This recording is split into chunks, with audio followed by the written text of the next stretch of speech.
สบายดีพี่น้องป้องปายชาว YouTube ทั้งในและต่างประเทศสบายดีมาต่อกันที่การท่องเที่ยวเมืองชงชิ่งอันนี้ก็เป็น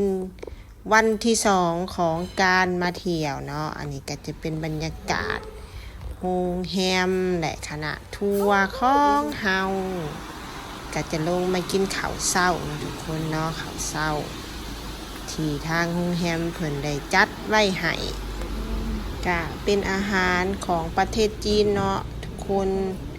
ก็มีเผอมีอาหารแบบว่าให้เด็กน้อยกินได้น้ำอะไรก็ที่ขาดบ่ได้ก็เป็นลงมาล่าพวกเพิ่นนี่แหละ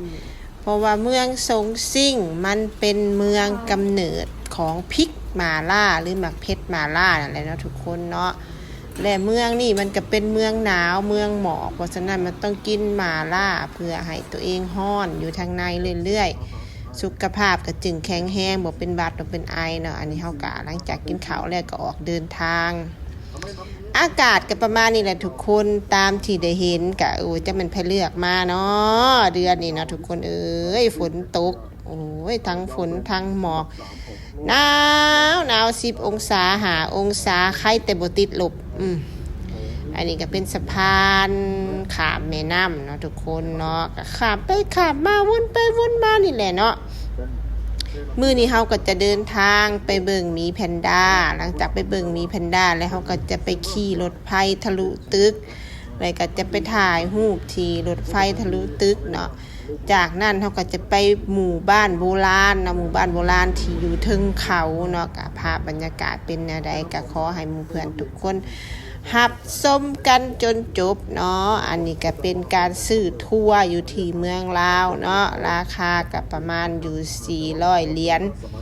รวมทั้งอาหาร3เวลาและก็รวมทั้งค่าที่พักปี้ยนต์ไปกลับแต่เฮาก็ต้องถือเงินมาเผื่อนำเนาะทุกคนเนาะถือเงินมาเผื่อเป็นเงินหยวนมาแลกอยู่นี่ก็ได้เนาะหรือว่าจะใช้การโอนเงินผ่านธนาคารสแกนแอปก็ได้เนาะส่วนหลายห้างค้าจะใส่การสแกนเพราะว่าเขาบ่ให้พนักงานเขาถือเงินสดเฮาอาจจะมีเงินสดไปซื้อแต่พนักงานอาจจะบ่มีเงินทอนให้เฮาก็เตรียมทั้งเงินสดเตรียมทั้งเงินในธนาคารเลยเนาะสแกนได้ทั้งบัญชีเงินบาทและบัญชีเงินลาวก็สามารถสแกนได้แล้วคู่มื้อนี้เนาะมีแต่ว่าเฮาต้องมีสัญญาณอินเทอร์เน็ตเท่านั้นถึงจะสแกนจ่ายได้เนาะทุกคนเนาะจ่ายกีบก็ง่ายจ่ายบาทก็ง่ายจ่ายดอลลาร์ก็ง่ายทุกคนขอแต่มีอินเทอร์เน็ตและก็สแกนเนาะนี่ก็คือการเดินทางจะไปเบิ่งหมีแพนด้าของเฮาอันนี้ก็ถ่ายผ่านรถทัวร์ก็สิม่วๆน้อยหนึ่งเด้อทุกคนเด้อก็ขอโทษขออภัยอย่างสูงการใช้เวลา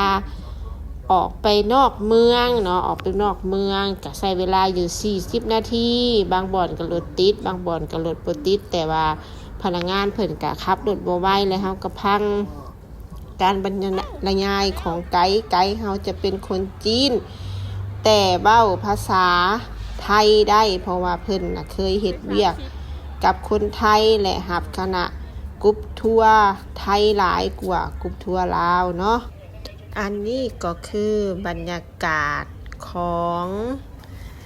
สวนสัตว์เนาะทุกคนเนาะสวนสัตว์นี่ก็กว้างใหญ่หลายก็คือสิ2คลิปพุ่นล่ะจึงสิจบเนาะสวนสัตว์นี่เนาะก็ขอให้หมู่เพื่อนทุกคนรับชมคลิปของเฮาจนจบอย่าขามโฆษณาเด้อทุกคน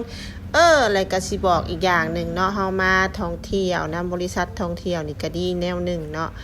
ไกด์จะบอกให้เฮาจุดที่ถ่ายรูปงามห้องน้ำสะอาดเนาะห้องน้ำก็จะมีแบบนั่งยองย่อแล้วก็ซักโครกเนาะแต่ว่าเพิ่นก็จะบอกว่าห้องน้ำอยู่มุมนี้สะอาดไปเข้าได้ห้องน้ำอยู่มุมนี้บ่อยากสะอาด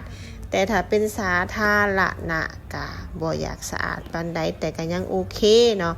แต่ก็ยังโอเคอยู่ในจุดที่ว่าไกด์บอกให้ไปเข้าแต่จุดที่ไกด์บ่ได้บอกให้ไปเข้าแล้วแม่นโอ้ยรับบ่ได้เนาะทุกคนเนาะก็คืออันนี้ก็คือภาพของผู้ที่มาล่อถ่ายเบิ่งหมีแพนด้าเนาะทางไกด์บอกว่า ถ้าว่าอากาศเย็นหมีแพนด้าก็จะออกมาหลายโตแต่ว่าเฮาไปในมื้อนี้ก็ออกมาบ่หลายออกมาแต่2โตคอกละ2โตความจริงค่ะมีแพนด้ามีหลายมี 4-5 โตแต่ว่าก็ออกมาแต่คอกละ2โตคือคอกที่เฮาเบิ่งตับอิฐนี่เนาะบ่ออกมาซ้ำทุกคน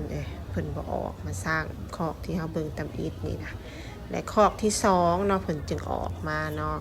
ชาวจีนชาวต่างประเทศก็มารอถาเบิ่งหลายเนาะคันเห็นโตมันออกมาแล้วก็เขาพากันโหหิวดีใจเนาะเป็นตะแพงแต่ว่าบ่เห็นตัวน้อยอยากเห็นตัวน้อยแต่บ่เห็นตัวน้อยเห็นแต่ตัวใหญ่เห็นทุกคนอยู่ใกล้ๆนอนกินใบไผ่กกไผ่อยู่หั่นแหละนอนอยู่หั่นบ่ยอมย่างมาเนาะถาโดนเติบก็บ่ย่างมาเฮาก็ไปคอกที่2ไปเบิ่งอยู่คอกที่2เนาะทุกคนเนาะอย่าลืมเด้อเพื่อนๆชมคลิปของเฮาแล้วอย่าลืมกดไลค์หรือคอมเมนต์แสดงความคิดเห็นให้เฮาแน่เนาะและอย่ากดข้ามโฆษณาเถื่อยอดเงินของเฮาจะขึ้นและขอบใจทุกเพื่อนทุกคนที่เข้ามารับชมคลิปของเฮาจนจบเด้อให้โชคดีแฮปปี้นิวเยียร์เด้อจังหน่อยก็สิสิ้นปีแล้ว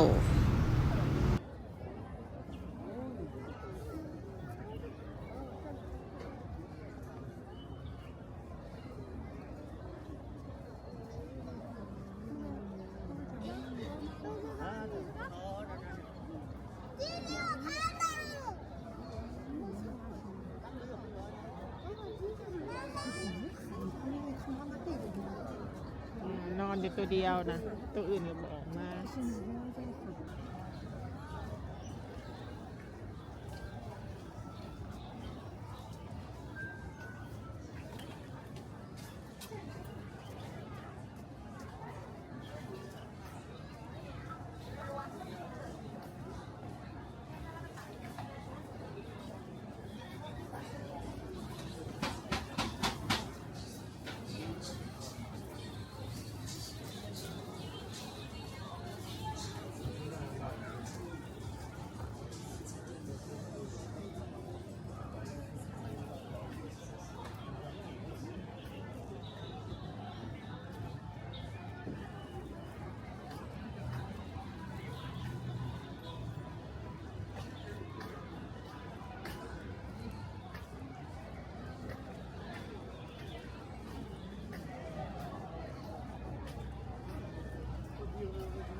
แพนด้าออกมาแล้วแพนด้าออกมาแล้ว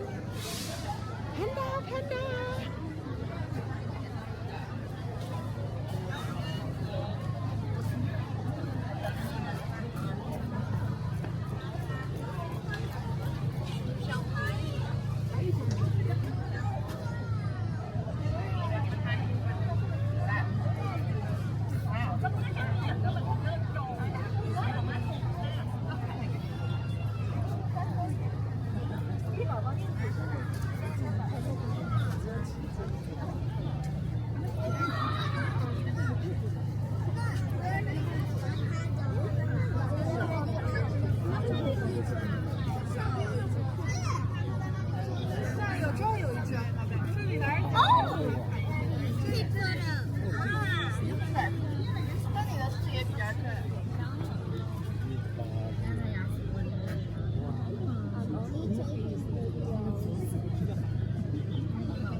那คุณน้องมาป้อง 他出来了。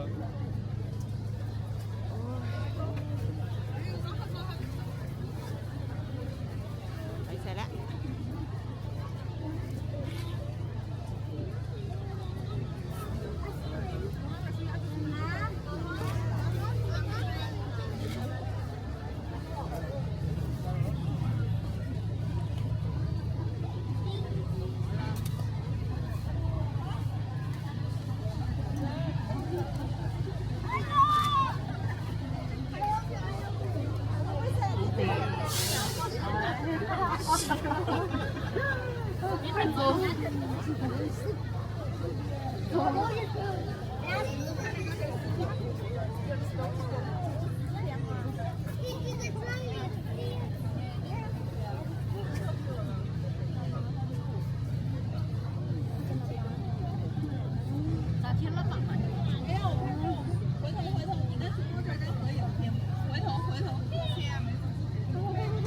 มาใกล้ๆเลย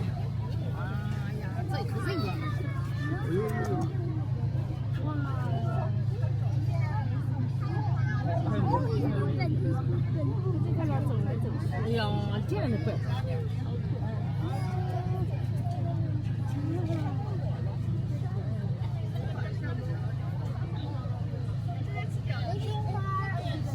花山去哪儿？